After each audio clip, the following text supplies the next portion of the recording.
Morning Republic Bharat आपके साथ में हूं श्वेता त्रिपाठी। 10 में है दम लेकर के प्रधानमंत्री नरेंद्र मोदी ने आज देश को संबोधित किया और साफ तौर पे उन्होंने कहा कि जो लोग टीका को लेकर भ्रम फैला रहे हैं वो लोगों की जान के साथ खिलवाड़ कर रहे हैं। तो देश में सबको मुफ्त टीका मिले, ये बड़ी बातों में शामिल रहा। बच्चों के लिए जल्द वैक्सीन आने वाली है, इस बात का भी जिक्र किया गया प्रधानमंत्री की ओर से। लेकिन वैक्सीन पर विपक्ष की बोलती अब बंद हो चुकी है, क्योंकि तमाम सवालों के जवाब प्रधानमंत्री ने दे दिए हैं। वैक्सीन की कमी नहीं है, यह भी कहा गया प्रधानमंत्री की ओर से। बच्चों के लिए जल्द वैक्सीन आ जाएगी। दूसरे चरण में ट्रायल चल रहा है, इस बात का भी जिक्र आज प्रधानमंत्री ने किया। तो दिवाली तक मुफ्त राशन की भी बात प्रधानमंत्री ने रखी है। वो गरीब परिवार जो प्रधानमंत्री अन्न योजना के तहत अपने परिवार का भरण पोषण करते हैं, उनके लिए दिवाली तक ये योजना जारी रहेगी, इस बात का जिक्र प्रधानमंत्री नरेंद्र मोदी ने आज किया है। तो इन तमाम खबरों पर हम आपको विस्तार से जानकारी देंगे, लेकिन उसके पहले हम आपको बताते हैं हर दिन की तरह आपके विचार हम रखते हैं और आज भी हम आपके विचार रख रहे हैं। कू ऐप पर जाकर के आप अपने आज विचार रख सकते हैं। और हमारा आज का सवाल ये है कि प्रधानमंत्री मोदी ने सभी को मुफ्त वैक्सीन देने का ऐलान कर विपक्ष की सियासत को खत्म कर दिया है। क्या आपको ऐसा लगता है?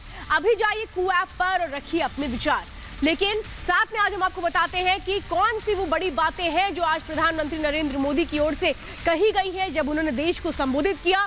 तो वैक्सीन से लेकर बच्चों के वैक्सीन तक की चीजों को लेकर के तमाम बातें यहाँ पर स्पष्ट की गई हैं। और जरा मैं आपको वो बड़ी बातें बताती हूँ जो आज प्रधानमंत्री ने रखी है। लेकिन आज प्रधानमंत्री ने कहा क्या है देश को संबोधित करते हुए, चलिए आपको सुनाते हैं।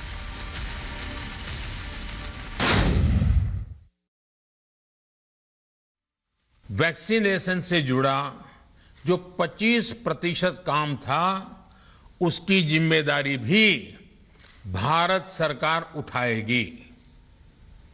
ये व्यवस्था आने वाले 2 सप्ताह में लागू की जाएगी।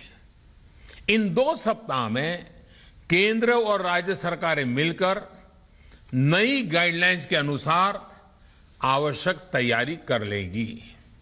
संयोग है कि 2 सप्ताह बाद 21 जून को ही अंतर्राष्ट्रीय योग दिवस भी है।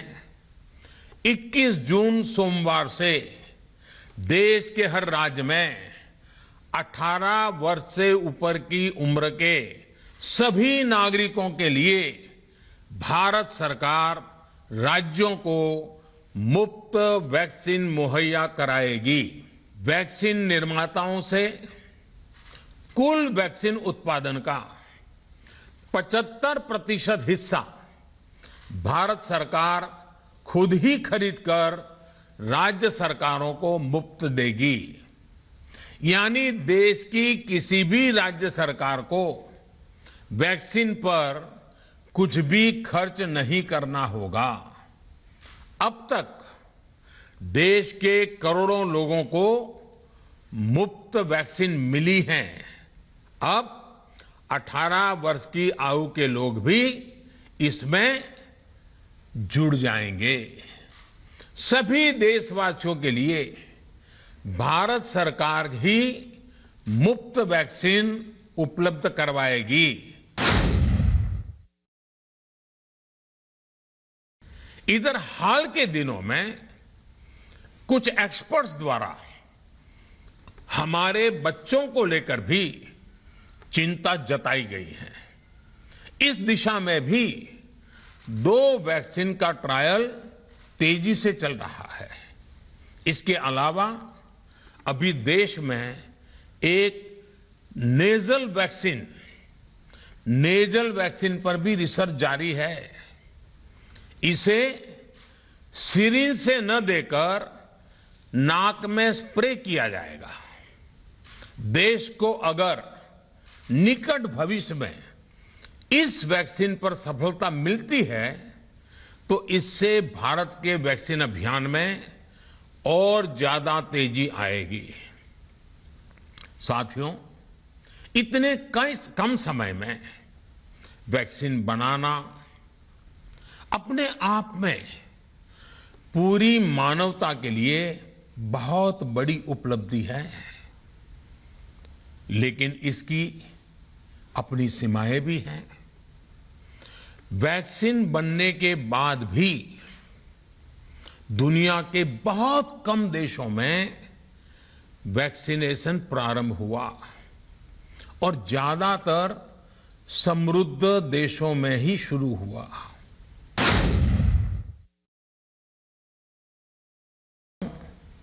देश में हो रहे इन प्रयासों के बीच कई क्षेत्रों से वैक्सीन को लेकर भ्रम और अफवाहों की जानकारी चिंता बढ़ाती है।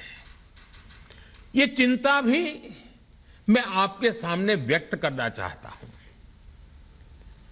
जब से भारत में वैक्सीन पर काम शुरू हुआ, तभी से कुछ लोगों द्वारा ऐसी बातें कही गई जिससे आम लोगों के मन में शंका पैदा हो।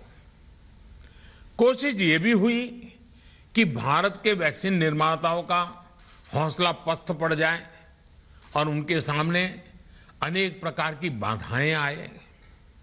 जब भारत की वैक्सीन आई तो अनेक माध्यमों से शंका आशंका को और बढ़ाया गया। वैक्सीन न लगवाने के लिए भांति भांति के तर्क प्रचारित किए गए।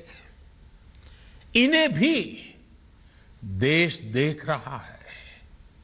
जो लोग वैक्सीन को लेकर आशंका पैदा कर रहे हैं, अफवाहें फैला रहे हैं, वो भोले भाले भाई बहनों के जीवन के साथ बहुत बड़ा खिलवाड़ कर रहे हैं। ऐसी अफवाहों से सतर्क रहने की जरूरत है।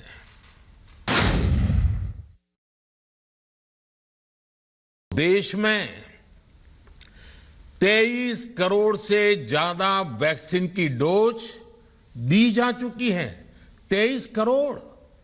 साथियों, हमारे यहां कहा जाता है, विश्वासेन सिद्धिः, विश्वासेन सिद्धिः, अर्थात हमारे प्रयासों में हमें सफलता तब मिलती है जब हमें स्वयं पर विश्वास होता है। हमें पूरा विश्वास था कि हमारे वैज्ञानिक बहुत ही कम समय में वैक्सीन बनाने में सफलता हासिल कर लेंगे।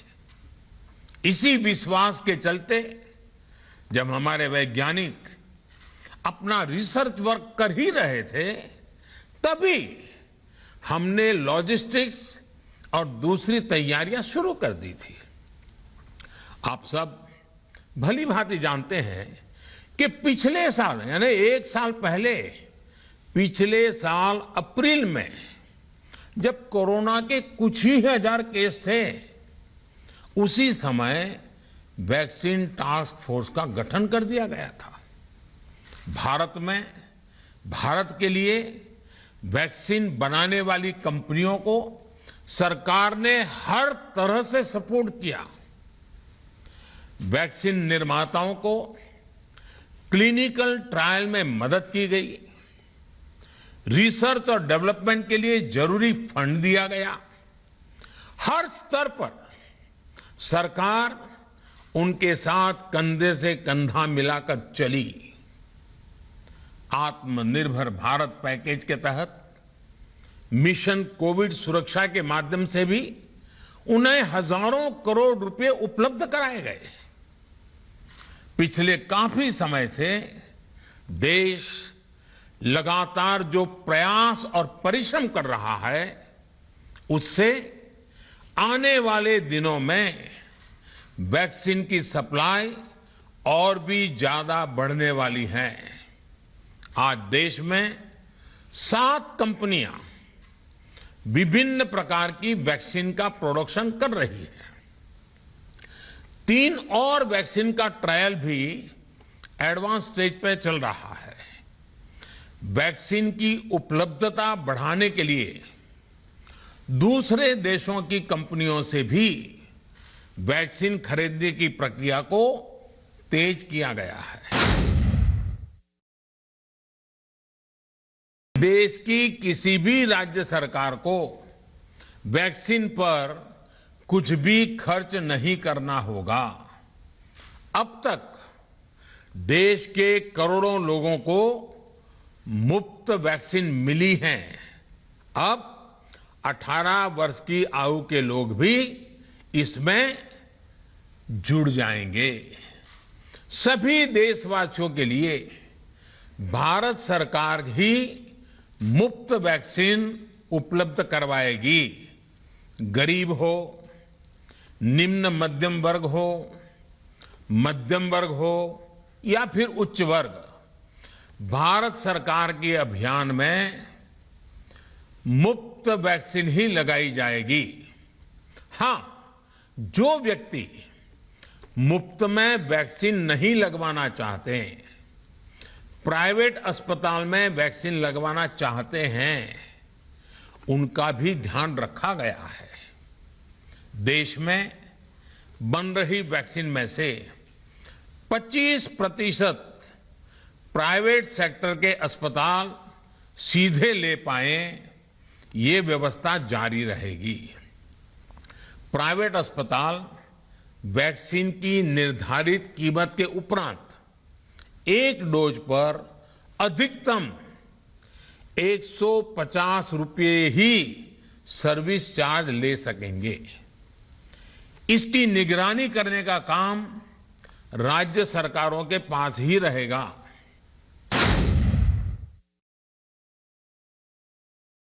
पिछले 50-60 साल का इतिहास देखेंगे तो पता चलेगा कि भारत को विदेशों से वैक्सीन प्राप्त करने में दशकों लग जाते थे। विदेशों में वैक्सीन का काम पूरा हो जाता था, तब भी हमारे देश में वैक्सीनेशन का काम शुरू भी नहीं हो पाता था। देश को 100% टीकाकरण कवरेज का लक्ष्य हासिल करने में करीब 40 साल लग जाते हैं। हमने इस समस्या के समाधान के लिए मिशन इंद्रधनुष को लॉन्च किया। हमने तय किया कि मिशन इंद्रधनुष के माध्यम से युद्ध स्तर पर वैक्सीनेशन किया जाएगा और देश में जिसको भी वैक्सीनेशन की जरूरत है उसे वैक्सीन देने का प्रयास होगा। हमने मिशन मोड में काम किया और सिर्फ 5-6 साल में ही वैक्सीनेशन कवरेज 60% से बढ़कर 90% से भी ज्यादा हो गई।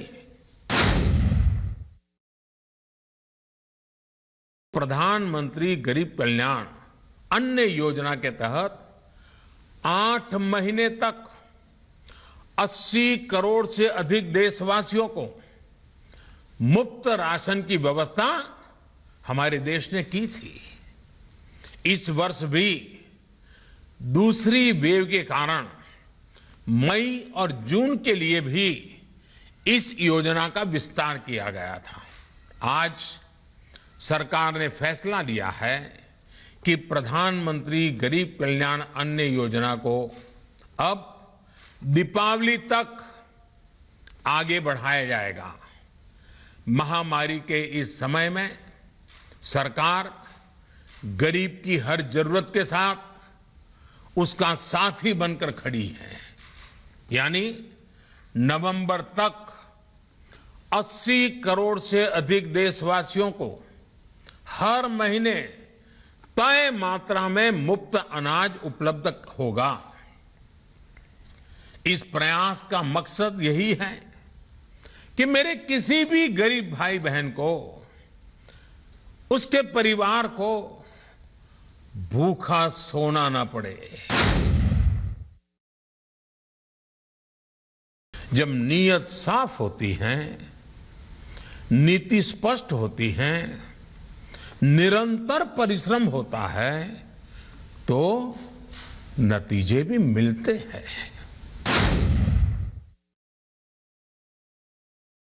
कोरोना जैसे अदृश्य और रूप बदलने वाले दुश्मन के खिलाफ लड़ाई में सबसे प्रभावी हथियार कोविड प्रोटोकॉल है। मास्क, 2 गज की दूरी और बाकी सारी सावधानियां उसका पालन ही है। अभी कई जगहों पर कोरोना कर्फ्यू में ढील दी जा रही है, लेकिन इसका मतलब ये नहीं कि हमारे बीच से कोरोना चला गया है। हमें सावधान भी रहना है और कोरोना से बचाव के नियमों का भी सख्ती से पालन करते रहना है। मुझे पूरा विश्वास है हम सब कोरोना से इस जंग में जीतेंगे। भारत कोरोना से जीतेगा। तो 80 करोड़ लोगों को मुफ्त में अनाज मिलेगा और सभी को मुफ्त में वैक्सीनेशन भी करवाया जाएगा। ये वो बड़ी बातें थी जो आज प्रधानमंत्री के संबोधन में महत्वपूर्ण रही। तो कार्यक्रम की शुरुआत में हमने आपसे सवाल पूछा था कि प्रधानमंत्री मोदी ने सभी को मुफ्त में वैक्सीन देने का ऐलान कर विपक्ष की सियासत को खत्म कर दिया है। इसके जवाब में 95% लोगों ने कहा है हाँ ऐसा हुआ है, जबकि 5% लोगों का मानना है नहीं ऐसा नहीं है। तो रिपब्लिक भारत आपके हर मुद्दे की आवाज उठाता है। आप भी अपनी आवाज उठाइए और हर दिन रखिए अपने विचार कू ऐप पर। 10वें दम में आज के लिए फिलहाल मेरे साथ इतना ही।